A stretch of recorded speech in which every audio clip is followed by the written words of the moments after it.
ಕೀರ್ತನೆಗಳು ಅಧ್ಯಾಯ 115. ನಮಗೆಲ್ಲ ದೇವನೊಬ್ಬನೇ.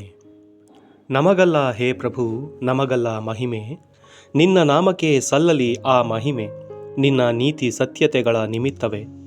ಅನ್ಯಜನರು ನುಡಿಯುವುದೆಂತು ಅವರ ದೇವರಲ್ಲಿ ಎಂದು.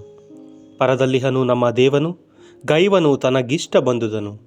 ಅವರ ವಿಗ್ರಹ ಬರೀ ಬೆಳ್ಳಿ ಬಂಗಾರ, ಅವು ಮಾನವನ ಕೈ ಕೆಲಸಗಳು ಮಾತ್ರ. ಬಾಯಿದ್ದರೂ ಅವು ಮಾತನಾಡುವುದಿಲ್ಲ, ಕಣ್ಣುಗಳಿದ್ದರೂ ಅವು ಕಾಣುವುದಿಲ್ಲ, ಕಿವಿಯಿದ್ದರೂ ಅವು ಕೇಳುವುದಿಲ್ಲ, ಮೂಗಿದ್ದರೂ ಅವು ಮೂಸುವುದಿಲ್ಲ, ಗಂಟಲೊಳು ಅವಕ್ಕೆ ಶಬ್ದವೇ ಇಲ್ಲ. ಕೈಯಿದ್ದರೂ ಅವು ಮುಟ್ಟುವುದಿಲ್ಲ, ಕಾಲಿದ್ದರೂ ಅವು ನಡೆಯುವುದಿಲ್ಲ. ಅವುಗಳಂತಾಗುವರು, ಅವುಗಳನ್ನು ಮಾಡುವವರು, ಅವುಗಳಂತಾಗುವರು, ಅವುಗಳನ್ನು ನಂಬುವವರು. ಪ್ರಭುವಿನಲ್ಲಿದೆ ಭರವಸೆ ಇಸ್ರಾಯೇಲ್ ಜನರಿಗೆ, ಆತನೇ ಸಹಾಯಕ, ರಕ್ಷಾ ಕವಚ ಅವರಿಗೆ. ಪ್ರಭುವಿನಲ್ಲಿದೆ ಭರವಸೆ ಆರೋನನ ಕುಲಕ್ಕೆ, ಆತನೇ ಸಹಾಯಕ, ರಕ್ಷಾ ಕವಚ ಅವರಿಗೆ. ಪ್ರಭುವಿನಲ್ಲಿದೆ ಭರವಸೆ ಆತನ ಭಕ್ತ ಜನರಿಗೆ, ಆತನೇ ಸಹಾಯಕ, ರಕ್ಷಾ ಕವಚ ಅವರಿಗೆ.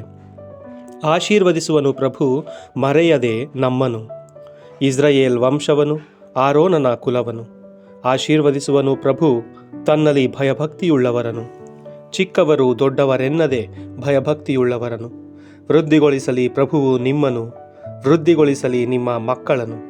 ಇಹಪರಗಳನ್ನು ಉಂಟು ಮಾಡಿದ ಪ್ರಭುವಿಂದ ಲಭಿಸುವಂತಾಗಲಿ ನಿಮಗೆ ಆಶೀರ್ವಾದ.